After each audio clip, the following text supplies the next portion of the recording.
Ukraine has had a troubled history. A buffer state between the West and Russia, it is walking a geopolitical tightrope to keep its independence and sovereignty.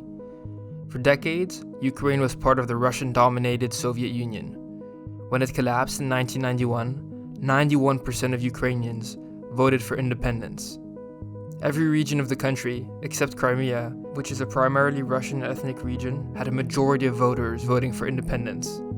Ukraine also happened to be in possession of nearly 3,000 nuclear weapons, which had previously been used by the Soviet Union to threaten Western Europe, making it the third largest nuclear arsenal in the world. As part of an international agreement, it agreed to hand them over to Russia and destroy its missile housing facilities, in exchange for the respect of its independence, sovereignty, and borders. But while Russia and the West enjoyed a cordial relationship under the presidency of Boris Yeltsin in the 1990s, relations have become increasingly difficult. Russian foreign policy, attempting to conserve its former sphere of influence, as well as the expansion of both NATO and the European Union, created a fear that it was being boxed in. The Baltic countries, which joined both organizations in 2004, were later labeled a red line and started a shift in Russia's relation with the West. NATO was now on Russia's doorstep. The country has since then asserted itself militarily, particularly in the regions that it does not wish to see fall in the West's orbit. In 2008, it invaded Georgia to defend pro-Russian separatist regions and to stop the country from aligning with the West by joining NATO. In South Ossetia, the breakaway Georgian region where violence has flared, Russian troops are patrolling the streets. In 2013, Ukraine's government, which had been in talks to join the EU and NATO, bent under Russian pressure and broke off the talks. A pro-EU movement then swept through the country, removing from power the pro-Russian president. Few would have predicted the speed of events. Parliament voting President Viktor Yanukovych out of office. Russia jumped into action, determined to avoid a repeat of what had already happened in the Baltics. Russia is vying to protect its interests and military presence in the Ukraine at all cost, most notably in the Crimea and its naval port of Sevastopol, home to the Russian fleet. Russia says it needs to defend the Crimean Peninsula from a potential attack by NATO.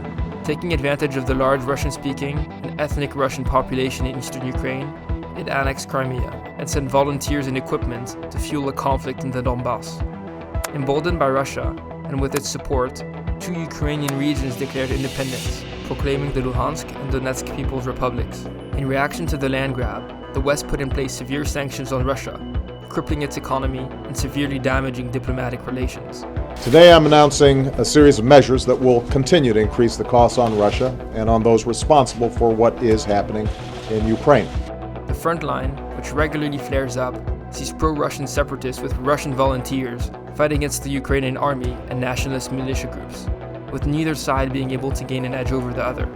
The conflict, which has seen nearly 10,000 deaths and 1.5 million people displaced, has mostly been frozen, with only minor gains taking place over the years. Russia's initial goal has succeeded. Destabilizing Ukraine has prevented it from joining the EU or NATO, but at a cost. The country is now dedicated to pursuing better ties with the West. Фундаментом наших відносин з Європейським Союзом є спільні цінності, які ми поділяємо та поширюємо. Демократія, верховенство права, повага до прав людини. Можу запевнити, наші плани амбітні та безпрецедентні. A peace process, started in 2015, known as Minsk II, which brings together France, Germany, Russia, and Ukraine, and aims to demilitarize the contact line and find a political settlement, is at all but a standstill. American support to Ukraine in recent years has helped reform its army and resist separatist offensives, yet most of its equipment is outdated, leftovers from the Soviet Union, yet its troops pale in comparison to Russia's battle-hardened and well-equipped military. The Baltic countries and Poland, wary of Russian aggression, are pushing NATO to support the faltering Ukrainian state, and NATO battalions are now deployed in the vicinity of Ukraine, ready to be deployed in case of Russian aggression. While NATO provides support to Ukraine, it isn't a member of the alliance, and uncertainty remains whether NATO will commit its forces to Ukraine when push comes to shove. A fragile ceasefire, agreed in 2020, has broken down, and Russia is now amassing troops at the border for training exercises, sparking fears of an escalation of the crisis. The United States under Joe Biden has committed its support to Ukraine, while Russia has threatened retaliation should the West intervene. Russia argued that it was entitled to move troops within its territory and said any new Donbass conflict could, quote, destroy Ukraine. With a political settlement elusive, geopolitical tensions rising, and forces mounting at the border, the situation is as explosive as ever.